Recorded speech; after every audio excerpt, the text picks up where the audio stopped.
I am convinced. If only the Titans offense had that kind of mental toughness, or the coaching staff, or what are we trying to make like Coach Cliche or Cliche McCoy a thing happen? Are we trying to make that happen? Mick Cliche. I don't know. He's awful. I mean, he's a terrible coach, and he's a terrible person to try to engage in a conversation with.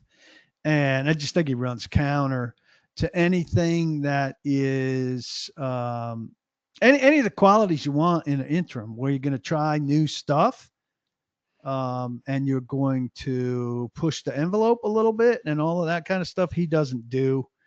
Um, and he's not an articulate deliverer of a message, mostly because I think they don't have a message.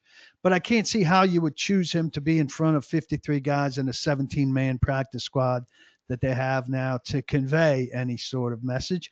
And that makes me feel like, Brinker and Borgonzi were kind of throwing in the towel in terms of team leadership when they chose him above Denard Wilson or Bones Fossil. I've always been of the belief that Denard, just, if nothing else, learn as much as you can about him and give him a shot to, maybe you're doing him a solid. He gets a chance to audition for somebody else.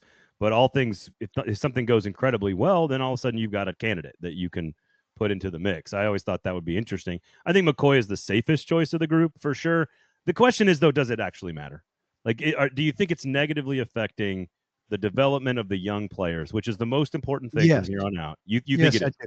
Why is that? I think the young players need to win some games to develop. And I think to win some games to develop, they need a coach that isn't going to punt from the opponent's 42, or that is smart enough to realize that direct snap to a 200-pound or 209-pound running back gives you no schematic advantage whatsoever.